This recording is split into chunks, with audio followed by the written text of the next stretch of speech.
espalhar a tela, beleza, gente? Podemos começar, então? Algum questionamento antes? Podemos seguir. Deixa eu pôr o botão.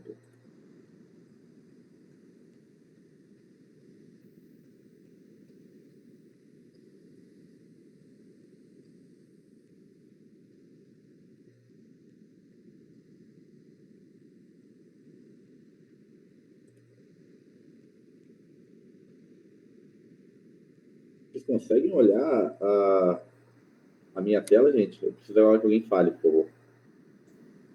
Sim. Show de bola. Sim ou não? Sim? Tá. Sim, tá dando beleza.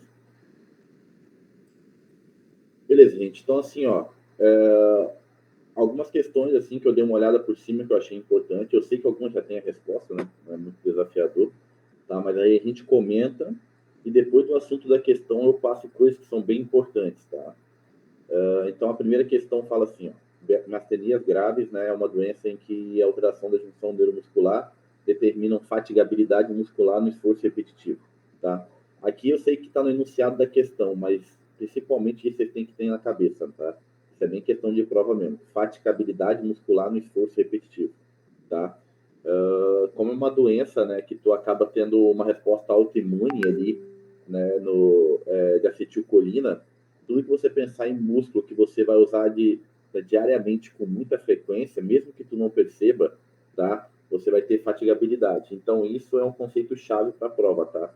A Helena, desde quando começou na neuro aqui, que eu tinha algumas provas dos veteranos, ela gosta muito de usar esse termo, tá? Eu sei que parece óbvio, tá? Mas é bem repetitivo, tudo bem? Então, pergunta qual é a incorreta em relação a essa doença, tá? Primeiro, um grupamento muscular comumente afetado nessa doença é o de músculos oculares, tá? Isso faz todo sentido porque você movimenta o olho o dia todo, né? Sem perceber, então você acaba que você faz um esforço repetitivo, tá? É nesse sentido que você acaba tendo, né, os principais sintomas, que é a pitose e a diplopia, tá? Então já anotem aí, miastenias graves, é muito importante que vocês anotem os sintomas principais, que é pitose, diplopia, tá? Uma fraqueza muscular, também pode ser colocado em questão de predomínio proximal, isso é bem importante, tá? E sintomas que pioram ao longo do dia. Só lembrar, fatigabilidade muscular, tá? Se você entra em fadiga, no final do dia, quando você fez mais esforço, é quando você vai ter mais sintomas, tá bem? Outra coisa que é bem importante, já pegando o ensejo aqui dessa questão, ela é uma doença que ela não é progressiva, tá? Ela tem momentos de surtos. Então, isso também anotem que de uma questão ou outra ela costuma cobrar isso, tá? A letra B é a colocação de compressas geladas sobre os olhos determina a piora do quadro na pitose dos pacientes portadores de miastenia grave, tá? Essa aqui foi uma questão relativamente fácil, né? Que a gente sabe que não piora, pelo contrário, melhora.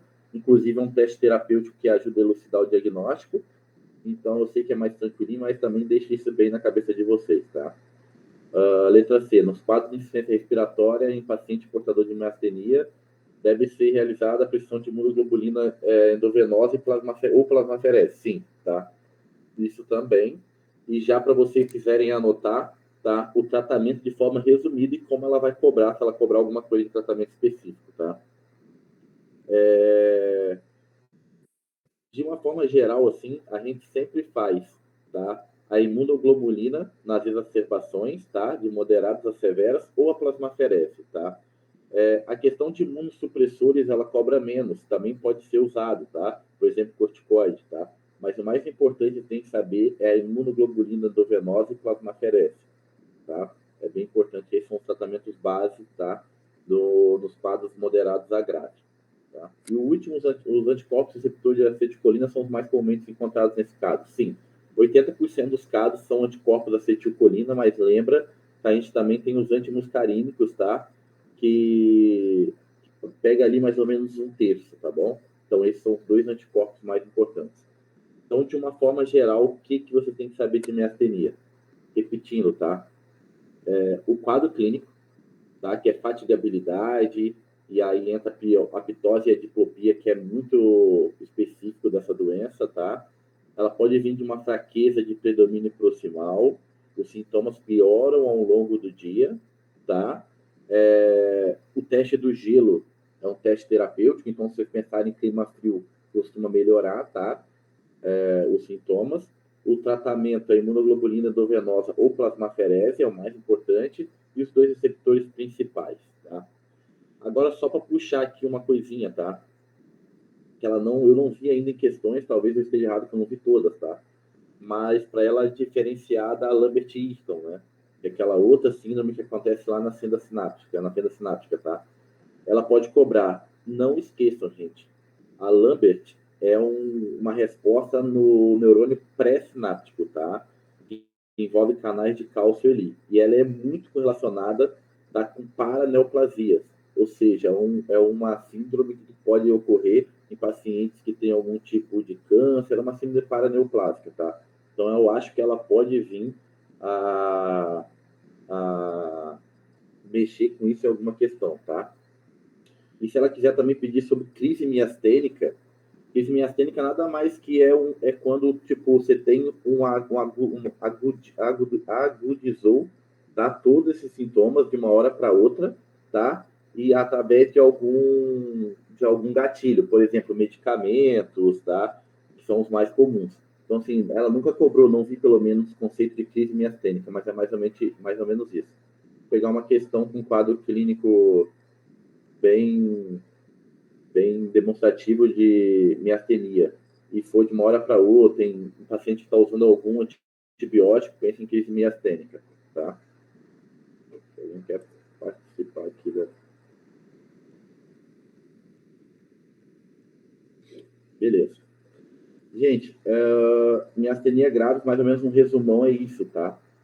Qualquer coisa assim, se vocês quiserem interromper ou alguma coisa, vocês liguem o áudio e falem comigo, tá? Beleza. Vamos para 2, tá? Homem de 62 anos, há 2 anos com evolução de síndrome rígida cinética, isso é um conceito bem importante, é avaliado no ambulatório. A anamnese percebe-se comportamento de atuação dos sonhos durante o sono, a avaliação neuropsicológica mostra resultados dentro do esperado para idade e para a escolaridade. Tá? Não há alteração histórico de alucinações visuais e de flutuação de vigília. Após a introdução de levodopa, observou-se melhora motora. Qual o possível diagnóstico? Tá? Tem que também é considerado uma questão tranquila, porque ela dá toda a historinha da doença de Parkinson, né, e ainda faz os diagnósticos diferenciais, tá? Então, assim, alguns conceitos importantes que tem que saber, que repete toda a prova. Com certeza vai ter umas 2, 3 questões, pelo menos, de alguma coisa relacionada a Parkinson, tá? Primeiro, síndrome rígido-acinética, tá? Lembra que a gente tem os 3 sintomas, né, mais importantes, né, no parkinsonismo, né, no caso aqui na doença de Parkinson, que é o tremor de repouso, que sempre é assimétrico, não esqueçam disso, tremor de repouso assimétrico, a bradicinesia e a rigidez. Só que, para você ter diagnóstico de parkinsonismo, né, tá, e aí o parkinsonismo pode entrar dentro da doença de Parkinson, é obrigatório ter bradicinesia, tá? Então, se tiver alguma questão falando de tremor de repouso acinético, mais rigidez, tá? E não falar de bradicinesia, tem que ligar um alerta, tá? Ela não costuma mexer nesses pega-ratão, mas isso é bem importante para a gente entrar na questão do parkinsonismo, tá? Outra coisa que também que é bem importante aqui para vocês perceberem é o comportamento de atuação dos sonhos durante o sono, tá? Então, ela também gosta de pedir isso, que lá antes de começar os sintomas motores, ela gosta muito de cobrar algumas coisas, alguns sintomas bem precoces, principalmente alterações do sono REM, anote que sempre está em questão, tá? Alterações de olfato, tá? Hiposmia, tá? Alguma coisa desse tipo, tá? E constipação. Os 3 principais sintomas que antes de começar a apresentar sinais motores, ela gosta de cobrar. E por incrível que pareça, é muito comum, tá? Ali no ambulatório, não sei se alguém já pegou doença de Parkinson, mas se vocês lembrarem, assim, a próxima vez, pergunta se antes de começar a ter os tremores, a rigidez, perguntar sobre essas questões. Eu lembro que a gente atendeu um casal que que uma mulher estava começando a ter, a gente estava desconfiando de ter o diagnóstico de Parkinson, e o marido dela reclamava bastante que ela começou a falar muito à noite, se mexer muito à noite, e isso não era comum. Então, assim, alterações do sono REM, tá? Hiposmia, alterações de olfato e constipação é bem comum, tá? Aqui ela usou que não há história de alucinações visuais de situação de vigília, tá? Para ela excluir diagnóstico diferencial, tá? Que é a demência de Corpus de Levy, tá? E outra coisa que bate o diagnóstico aqui praticamente, após a introdução de levodopa, observou-se melhoras, tá? Então, assim, o diagnóstico, de uma forma, se eu pudesse falar assim, bem resumida, tá? Parkinsonismo, tá? Isso é bem importante. Eliminar diagnósticos diferenciais e introduzir levodopa. Se tu introduz levodopa e tem uma boa resposta, praticamente bate o conceito e o diagnóstico de doença de Parkinson, tá? Atrofia de múltiplos sistemas, tá? Tipo parkinsonismo, tá? Isso aqui, eu nunca vi ela cobrando específico, mas de vez em quando ela coloca na prova, tá? Assim, como uma opção e tudo mais. Então, só para resumir, assim, o que é atrofia de múltiplos sistemas, tá? Bem rapidinho, você tem que saber que na atrofia de múltiplos sistemas a gente tem parkinsonismo, tá? Por isso que ela botou aqui, hipotensão ortostática, tá? E algumas disfunções autonômicas, por exemplo, incontinência urinária, tá? Disfunção erétil nos homens, tá? E ataxia cerebelar. Lembrem disso, porque volta e meia ela bota alguma opção de múltiplos sistemas, e isso pode causar confusão para vocês, beleza? Então, Parkinson é praticamente isso, gente, tá? Vocês têm que saber exatamente o quadro clínico, tá? Aqueles principais sintomas antes dos motores, tá? O diagnóstico e um tratamento geral, tá? Que é principalmente a levodopa, que é o mais importante. Por favor, o Parkinson tem que saber, porque vai cair na prova de vocês com certeza, tá? Uma outra questão que ela gosta de fazer bastante é um paciente do sexo masculino com 22 anos de idade, iniciou uma semana, quadro progressivo de disparesia facial, tetraparesia flácida, arreflexia e ascendente, tá? Insuficiência respiratória leve e taquicardia sinusal. Qual o diagnóstico mais provável, tá? Outra que ela adora pedir também, né? O Barrete, o Guillain-Barré, ela gosta muito de cobrar, porque também é muito comum, tá? É o distúrbio mais comum na pediatria do neurológico, tá? Agudo. Então, assim, querendo ou não, é muito, muito, muito, muito, muito comum, tá? E o que é importante vocês saberem aqui? Ela sempre, quando ela quiser pedir diagnóstico, ela vai trabalhar com essa arreflexia ascendente, tá? Porque é o jeito mais comum de ocorrer. Existe outras, tá? Mas são muito mais raras, tá? Então, assim, vocês não ficam muito preocupados nesse sentido. Tem que saber mais a apresentação clássica, que é isso que ela vai cobrar para vocês, provavelmente, tá? Outra coisa, dessa questão que é bem importante frisar. Às vezes ela não cobra Guillain-Barré, mas ela bota como é a síndrome, que é a polirradiculoneuropatia, tá?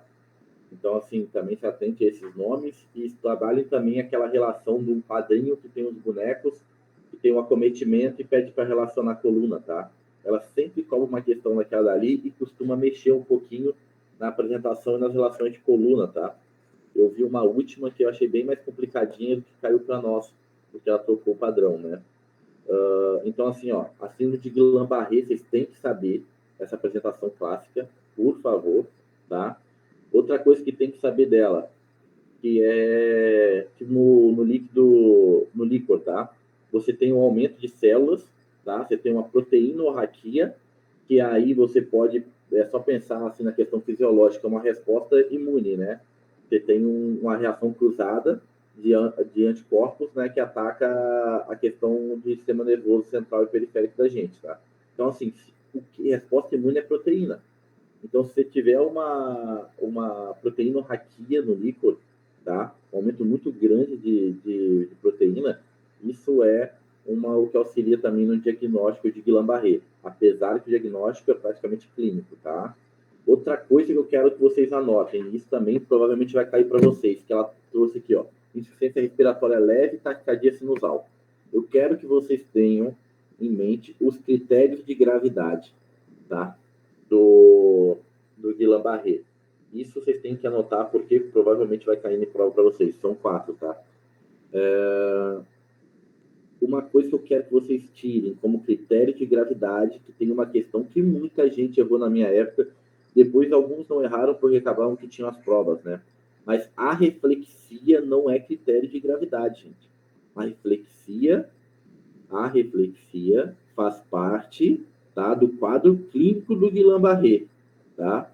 Dificilmente você vai ter Guillain-Barré sem a reflexia.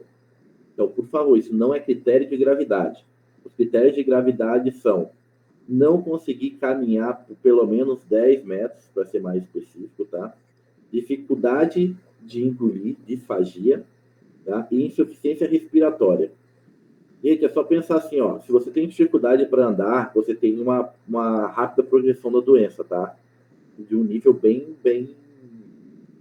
forte, porque geralmente os quadros de Guillain-Barré, eu também já, uma vez só que eu peguei um paciente com Guillain-Barré, assim, que não era tipo a diagnóstico, ele estava vindo para revisão, que ele falou que no caso dele, não é que ele não conseguia andar, ele começou a sentir fraqueza, tá? Mas ele continuava a andar e ele tinha dificuldade de passar marcha na moto.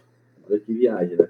Então, assim, se você tem um paciente que não consegue andar 10 metros, isso é gravidade. Dificuldade para engolir insuficiência respiratória, tu tem que pensar em questão de região de bulbo, né? E bulbo é grave. Então, também é outro critério de gravidade. Então, Guillain-Barré tem que saber esses critérios que são muito importantes. Por favor, isso é mais importante. E o tratamento geral é imunoglobulina endovenosa e plasmaferese. Então, o tratamento é parecido, por exemplo, com o de miastenia, tá? Então, na prova também você tem que saber fazer o diferencial dos dois, mas o tratamento é bem parecido. Beleza? Vamos lá, então. Guillain-Barré foi. Qual das alternativas abaixo não apresenta medicamentos utilizados para tratamento de doença de Parkinson? Gente, tratamento de doença de Parkinson. De uma forma geral, tá? A etiologia do Parkinson e das demências em si é de deficiência de acetilcolina, vamos botar assim bem de forma geral, tá? Então, assim, sempre que vocês pensarem, tá, em medicamentos utilizados para a doença de Parkinson, vocês têm que pensar, né, em algum medicamento que vocês têm que usar para aumentar a acetilcolina, tá? Então, tudo que envolva isso, que você dificulta esse uso, você acaba não usando na doença de demência, tá? Aqui, eu sei que aqui é a doença de Parkinson, tá? Mas eu tô falando da demência porque logo depois vai ter uma questão desse tipo, tá? Então, aqui, qual abaixo não apresenta medicamentos utilizados para a doença de Parkinson, tá? Eu queria saber de vocês, vou até minimizar aqui, se vocês concordam que é a letra A, tá? Porque muita gente botou outra resposta, não vocês, tá? Mas na nossa época.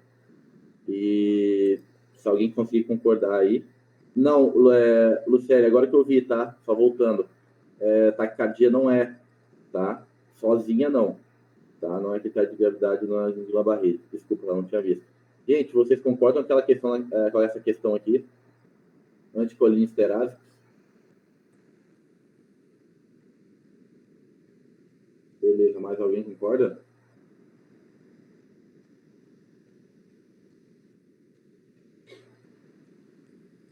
Sem graça de falar. Tá. Anticolinsterásicos, tá? Lembra, gente, que doença de Parkinson, anticolinesterásico, você está atuando, tá, na enzima que quebra a acetilcolina, ou seja, você está mantendo mais ela na via sináptica. Eu não sei por que muita gente colocou anticolinérgicos na minha época, tá? Eu sei que causa confusão. E lembra que Parkinson também demencia, tá? Parkinson também demencia.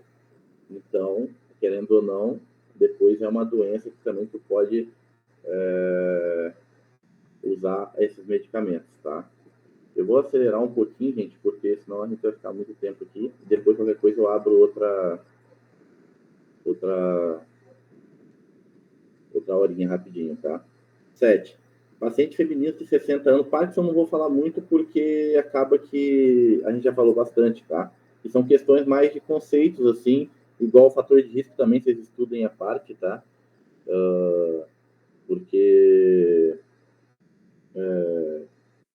é coisa de gravar, né? A gente não adianta perder muito tempo na monitoria falando sobre isso, tá? Número 7. Paciente feminino de 60 anos começou com um quadro de hipersexualidade, gastos excessivos e desinibição há cerca de 6, 7 meses com piora progressiva. No consultório, você examina e constata disfunções executivas, apraxia nos testes, tá? Gente, ó, essa aqui também é outra questão que volta e meia ela adora cobrar, né? Que é diferenciando o Alzheimer da frontotemporal. E aqui é bem clássico, tá? Frontotemporal você tem que pensar em coisa que envolve, tipo, perda do convívio social, tá? E aí, assim, isso é uma forma em geral, né? E automatização de movimento, né? Resposta motora, essas coisas que lembra que o nosso lobo temporal que faz essas associações, tá? Então, assim, desinibição, gasto excessivo, hipersexualidade, são coisas que não convêm com o nosso meio social, né? Imagina, né? Você, igual tem relatos de casos de pessoas que, tipo, começam a andar nus na rua, né? Por exemplo, tá? Então, assim, isso tudo, quando tu pensar nessa questão de convivência social, quando você perde o desconfiômetro, tá? Tu tem que pensar em disfunção frontal na demência frontotemporal, tá?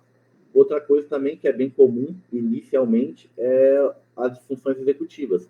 Lembra que é nosso lobo frontal, que a gente faz a programação dos movimentos, de execução, de tudo que a gente faz, tá? E se você tem atrofia nessa região, você tem disfunções executivas, tá?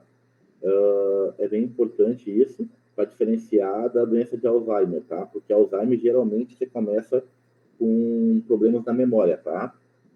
As duas, obviamente, tu vai demenciar e vai pegar sintomas cognitivos graves, se não for tratada, ou depois de passar dos anos, mas o que muda é a apresentação inicial. Então, de uma forma bem geral, tá? Demência frontal, tá? Lembra assim, perdeu a noção de convívio social, tá com disfunção executiva, por exemplo, apraxia, como está escrito aqui, tem que pensar em frontotemporal, tá? Começou com queixa de esquecimento, tá? E depois teve progressivamente isso, aí tu pode ter alteração no Alzheimer também nesse tipo, mas mais tardio. Então, o que muda uma da outra é a apresentação inicial, tá? É bem tranquilinha essa questão, mas só para deixar bem claro para vocês. Demência frontotemporal, geralmente, ela vai trabalhar com essa questão de desinibição, tá? Então, de uma forma geral, essas duas coisas. Depois vai ter outra questão que a gente trabalha isso também. Tá, a 11, gente, eu sei que é longa, tá? Mas essa eu preciso trabalhar com vocês porque ela sempre repete uma questão desse tipo. Em todas as provas que eu vi, praticamente ela repetiu, tá? E eu vou ler rapidinho e depois vou dar como tem que ser feito o diagnóstico de esclerose múltipla, que é o que mais cai, tá? Paciente feminina, 35 anos, chega ao consultório referindo estar há 3 dias com borramento visual à direita, tá? Procurou inicialmente o oftalmologista, que avaliou, solicitou uma ressonância de crânio e encaminhou ao neurologista. Tá? Ao examinar, você percebeu, além da redução de acuidade visual à direita, hipoestesia em membro inferior esquerdo. Tá? Indagando a paciente, a mesma diz que há cerca de 1 ano ficou 1 semana com hipoestesia e paresia nesse membro, mas que teve melhora quase completa dos sintomas. A ressonância magnética de crânio encontrou-se várias lesões de hipertensas em tendões flare, em região periventricular e centro semiovais, além de outras em pedúnculo cerebelar direito e hipersinal em nervo óptico direito. Algumas dessas lesões, mas não todas, apresentavam impregnação pelo contraste. Tá? Com base nesses dados, qual é o diagnóstico mais provável? Tá? Gente, isso aqui vocês precisam saber, porque esclerose múltipla é muito cobrado.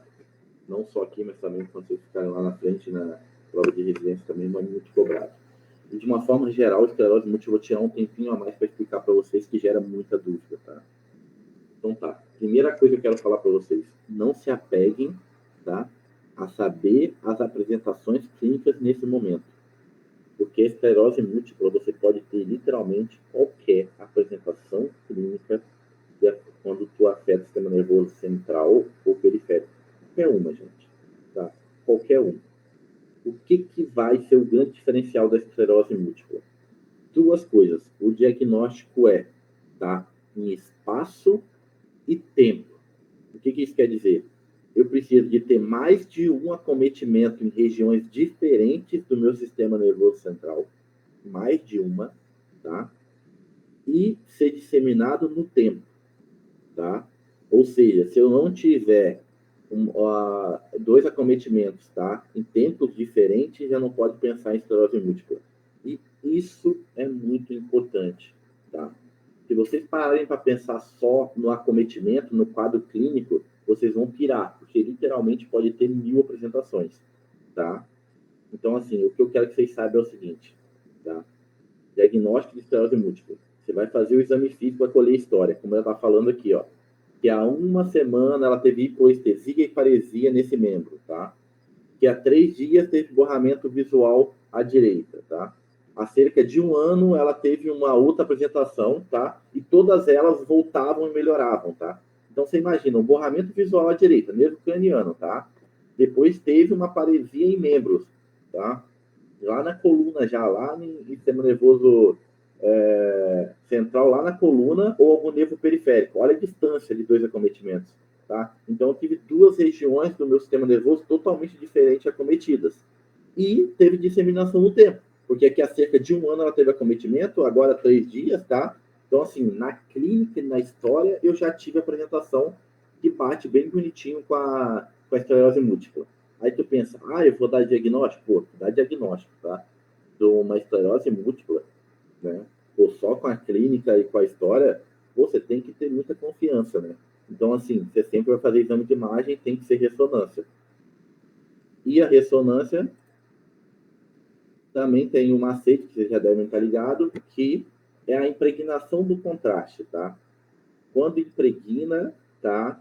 É uma lesão mais atual. Quando não impregna, é uma lesão mais antiga, como se fosse uma calcificação, vou botar a grosso modo, tá? Então, se tiver algum exame de imagem que ela colocar que tem impregnação de contraste e outras não, então quer dizer que você teve lesões anteriores e lesões novas, tá? E aí vocês olham a topografia, se em região diferente, praticamente bateu o diagnóstico de esclerose múltipla. É isso que vocês têm que saber para a prova, tá?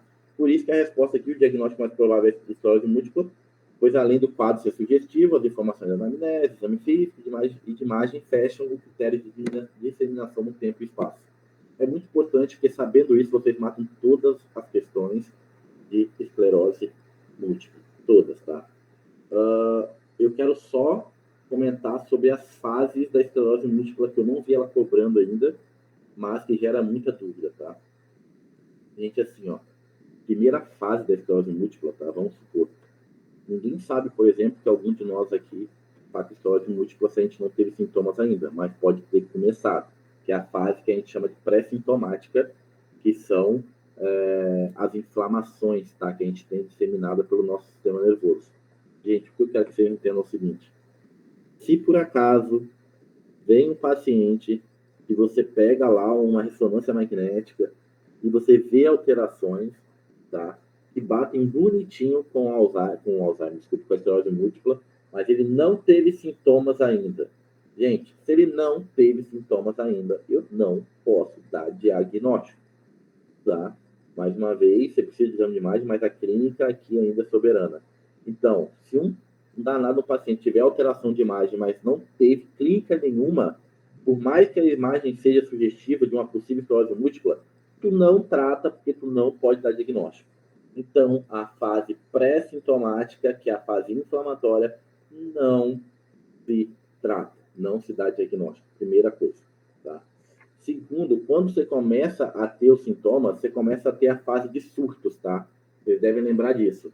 E surtos, vocês precisam saber o conceito, tá? Que ele tem que ter pelo menos 24 horas de duração, tá? De 1 a 2 semanas no máximo, tá? Mas tem que se recuperar em menos de um mês.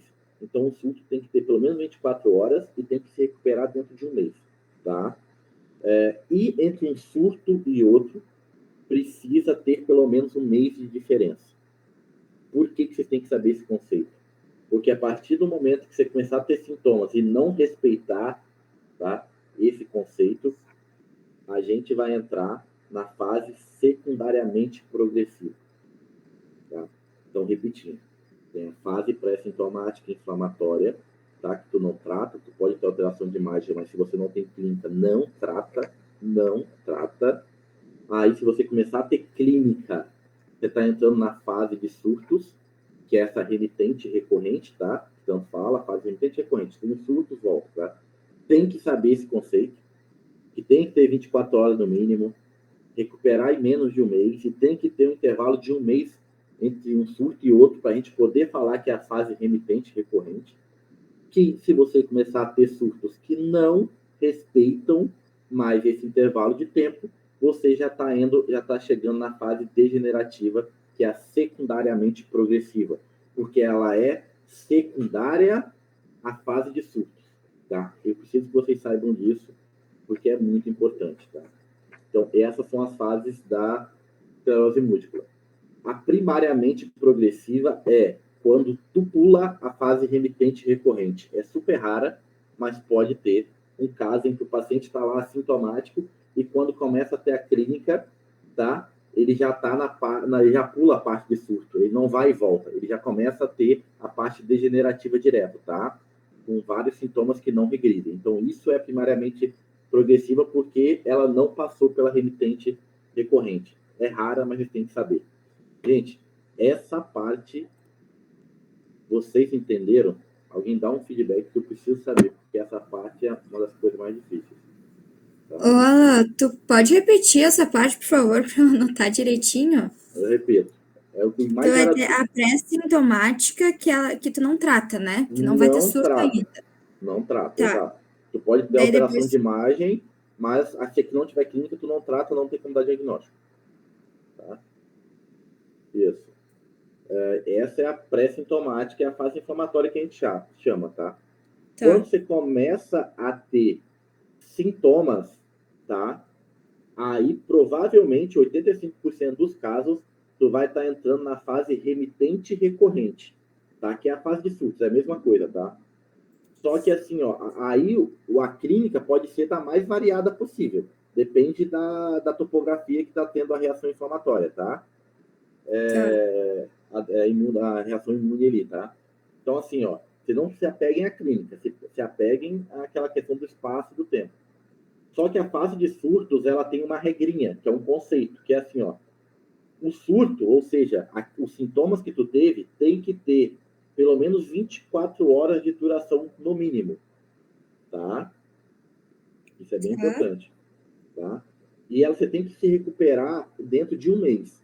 Mas mais importante, tá? Para ser bem sincero, do que você colocar as 24 horas de duração, tá? Ou a recuperação em 4 semanas, apesar de fazer parte do conceito, às vezes você pode ter uma variação, por exemplo, quando você tem uma cegueira de um olho, assim, às vezes dura menos tempo, mas o mais importante é que entre 2 surtos tem que ter um mês de espaçamento. Tu não pode ter mais do que um surto, tá? Com menos de um mês entre eles. Isso é o mais importante que eu quero que vocês saibam. A diferença de um mês entre um surto e outro. Tá? Essa é a fase remitente recorrente. Se tu começar a ter mais que uma clínica diferente, gente. Por exemplo, tu pode estar reativando uma inflamação. Por exemplo, eu tive uma paresia no membro superior direito, aí passou, sei lá, quase um mês eu tive de novo. Talvez só está regredindo e tendo o mesmo sintoma, tá? Então é bem importante ter clínica diferente.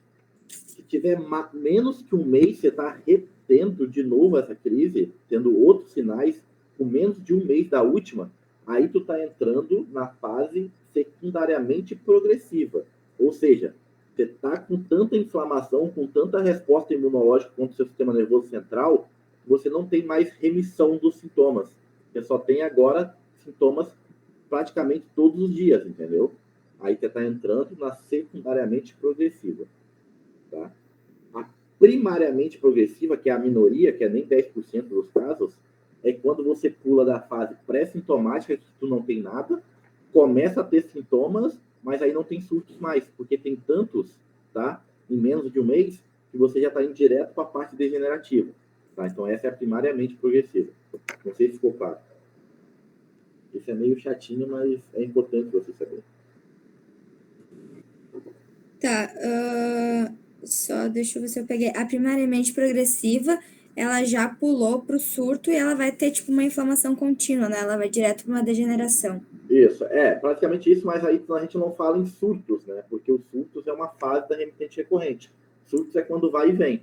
Se tu tem e tá tendo regressão e volta dos sintomas com menos de um mês, aí a gente não chama mais de fase de surtos, a gente chama já de progressiva. Se tu teve ou não a fase de surtos, é o que você vai diferenciar em progressiva, secundária ou primária, entendeu? Tá, ok, obrigada. Beleza, gente. Essa parte mais chatinha, eu acho, mas que é bem importante, tá? A questão de tratamento, tá? Lembra que a secundariamente progressiva, a gente praticamente não tem tratamento hoje de grande eficácia, tá? A primariamente progressiva tem um imunomodulador, que eu nem lembro o nome agora, mas que nunca ela vai cobrar, tá? E a fase de surtos, tá? Que é a remitente recorrente, aí você tem várias formas de tratamento, tá? Desde beta-interferons, corticoide, aí é uma ampla gama. Mas a gente tem que saber que a secundariamente progressiva, quase a gente não tem mais forma de tratamento. Então é bem importante começar o tratamento lá na fase de surtos, tá? Isso eu quero deixar para vocês. Beleza. Só agora numa aceleradinha, paciente feminina de 67 anos, hipertensa de muito difícil controle, chega à emergência com rebaixamento de sensório. Ao exame físico, você percebe a ausência de abertura ocular ou de resposta verbal, ausência de resposta motora direita e postura motora de extensão anormal de membro superior esquerdo, tá? Com rotação externa da mão. Qual o nome dessa última postura motora referida? Isso é semiologia do coma, tá? Ela está cobrando com bastante frequência também. Você pode usar o Glasgow também como referência para responder essas questões, ela sempre gosta de cobrar, tá? Eu não sei se isso é tema da primeira prova, para ser sincero, mas eu trouxe só para vocês matarem questões assim muito simples, tá? Se o paciente está com flexão de membros superiores, tá? Flexão de membros superiores, a gente tem que pensar em decorticação. O que isso quer dizer? Que o acometimento do encéfalo ainda não chegou em região de mesencéfalo, tá? Porque é lá no mesencéfalo que a gente tem o trato rubro-espinhal, que é feito, que ajuda na flexão de membros, tá? Então ainda está lá no córtex, tá? Ou no diencéfalo, no máximo, o meu acometimento. Pode ser um tumor, pode ser trauma, uma herniação, enfim, qualquer coisa, tá? A partir do momento que você tem extensão dos membros anormais, tá? Com rotação externa da mão, a mais importante, extensão anormal, você tem que pensar em descerebração, ou seja, o acometimento já está chegando em regiões inferiores do tronco encefálico, tá? Já está chegando lá na parte de ponte e bulbo, tá? Ou seja, já passou, tu já acometeu o bulbo espinhal, você não tem mais flexão de membro, você tem descerebração, que é a hiperextensão, beleza? Isso é o mais importante que eu queria falar com vocês. Tá? Sobre diagnóstico diferencial entre doença de corpo de Levy e doença de Alzheimer, tá? Eu acho que vocês já estão bem tranquilos de entender essa diferença aqui, né? É só lembrar que cada um tem a sua especificidade, mas mais importante sobre o diagnóstico diferencial entre essas duas demências, tá? Que a questão aqui, você já deve ter feito, já sabe, eu vou até passar ela, é diferenciar corpos de Levy e de Parkinson, né? Lembra que, tá, na doença de Parkinson, você tem primeiro o acometimento lá motor, né, com toda aquela clínica, e depois, com o tempo, tu vai demenciando, tá? A doença de corpos de Levy, não. Você pode ter o parkinsonismo, tá? E quando tem, geralmente, tu já está começando com a demência junto, com distúrbio cognitivo e neurodegeneração. Por isso que é uma demência, tá? Isso é mais importante. Essa questão aqui eu botei, mas é menos importante, vocês já devem estar mais que saco cheio já de campo da demência, tá? Então a gente passa. Aqui eu acabei repetindo, a gente já viu agora, né? A de esclerose múltipla, tá? A 3, para a gente fazer rapidinho, que é interessante também, que é, mais uma vez, né? Chega a emergência com início a 6 dias de fraqueza muscular ascendente com a reflexia, né? Após concluir a investigação com exames complementares, você faz diagnóstico de Guillain-Barré. Ela sempre cobra Guillain-Barré, gente. Ao reavaliar o paciente, você percebe que esse paciente encontra dispneia e com esforço respiratório. Mais uma vez, gente, tá com insuficiência respiratória, dispneia, quer dizer que tu pode estar afetando já a região de diafragma, tá? Ali, região cervical, tá? Tá com dificuldade de respirar. Ou pior ainda, tá chegando na região de bulbo, que é o centro respiratório. Então, gente, a gente tem que saber os critérios de gravidade do Guillain-Barré. Sendo assim, tu vai prescrever imunoglobulina ou plasmaferese. Ponto. Vai internar? Vai ter que internar, gente. Tu tem que internar em UTI e monitorizar um paciente desse. Porque insuficiência respiratória para ir para o caixão é 1 minuto. Então, aqui é um Guillain-Barré, tu tem que internar em UTI, porque tem critério de gravidade e tem que prescrever imunoglobulina. Só botei para reforçar. Tem que saber os critérios de gravidade de Guillain-Barré, por favor. Beleza? 6, tá? Que não é a 6, né? Paciente masculino de 74 anos, chega ao consultório acompanhado do seu filho. Ele relata que há cerca de 1 ano seu pai começou a ficar muito esquecido e repetitivo. Esses sintomas foram progredindo, incluindo agora também desorientação visoespacial. Não pode mais ficar sozinho em casa ou cuidar das finanças. O que eu quero falar com vocês aqui é o seguinte, gente, ó, demência, tá? Começou a ficar muito esquecido e repetitivo, tá? Tem que começar a pensar em Alzheimer, é a primeira coisa, problema de memória, tá? Mas o mais importante nessa questão do diagnóstico é o seguinte, ele não pode mais ficar sozinho ou cuidar de suas finanças. Lembra que para ter demência, eu preciso ter déficit cognitivo, distúrbio cognitivo ou algum sintoma de sistema nervoso central superior, ok, mas tu também precisa ter alteração nas atividades diárias. Se ele não tem alterações de atividade diária, como, por exemplo, cuidar do seu dinheiro, ou ficar sozinho, ou tomar banho, se você não tem isso, você ainda está em distúrbio cognitivo leve, tá? Demência precisa ter como critério alterações das atividades diárias. Isso é bem importante ficar em questão, tá? Gente, aqui vai terminar daqui a pouquinho a chamada, tá? Tem mais algumas questões ali, assim, algumas vão ser repetidas, tá? Eu vou passar, e aí demoraria mais uns 20, 30 minutos no máximo, tá? Vou abrir um novo link, tá? Pode ser, ou vocês já estão cansados e não querem continuar, estou por vocês. Mas vai ser uns 20, 25 minutos no máximo. Tá. Eu vou fechar aqui então já, porque daqui a pouco já vai fechar e eu já mando um novo link, tá, para vocês, aí a gente abre. Beleza? Vou aceitando vocês. Só para não ficar em cima da hora e fechar no nada. Super forte na frente.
Uhum.